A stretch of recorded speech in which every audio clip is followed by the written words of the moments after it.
April and her friends often met at the ice cream shop after school to talk and hang out and have fun. Their parents didn't mind because the ice cream shop is near the elementary school and they could pick them up there. Today they were all excited about the discussion they had in history class when the teacher was talking about the presidents of the country. After they had their lecture and video, the teacher had a game called If He Were President, where everybody said what they would change if they got a chance to be president. Well, that was a fun game, all right, April said as she slid into the booth at the ice cream shop after school. But if I were president, I would spend all my time on stopping wars. Not me, Ginger interrupted. In fact, I would need more power than just a president to get what I want. I would have to be God. Yeah, that's a better game. What would you do if you were God? I know what I would do. I would make sure there was never any more mosquitoes. Ew, I hate those things. She laughed.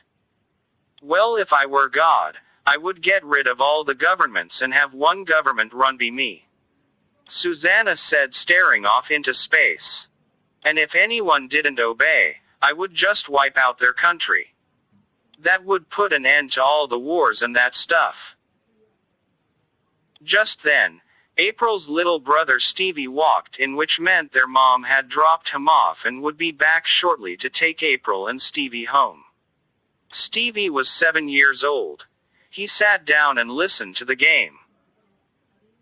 I think if I were God, since I would have the power to do anything at all, I would first stop all the sickness and old age and bad storms and earthquakes so people all over the world wouldn't suffer so much, added Kimberly, who always had a soft heart for suffering people. Well, I don't know.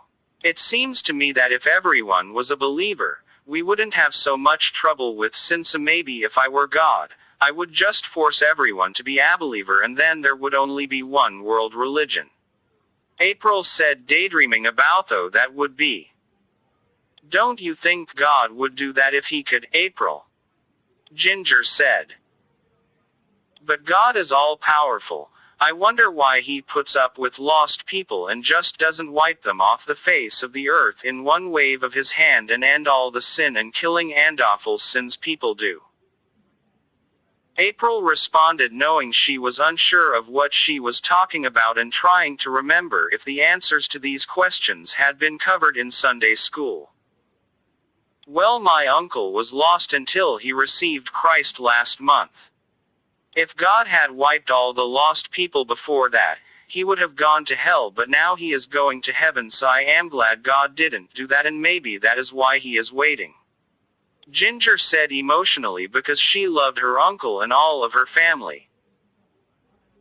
Well, if God had forced your uncle to get saved before he wiped out the rest, then he wouldn't have gone to hell, Susanna added. I am glad God didn't force me to get saved. When I gave my heart to him, I wanted to. If he forced us, it might be like when mom and dad forces you to clean your room.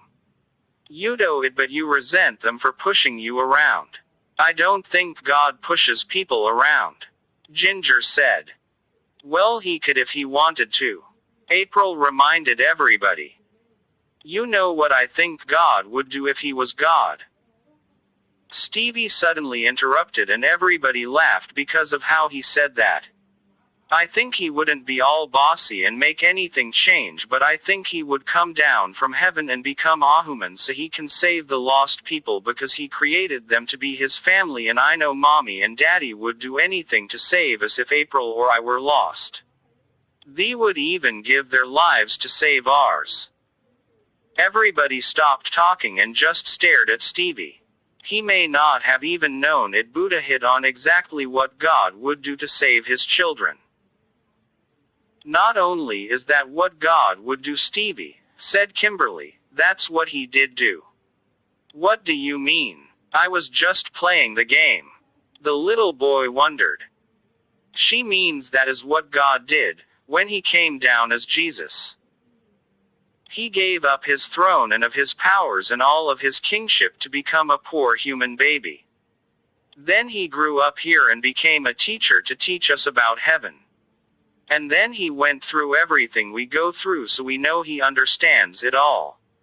And then he let people kill him so we could be H's family, and then he rose again to take us to heaven. Kimberly continued.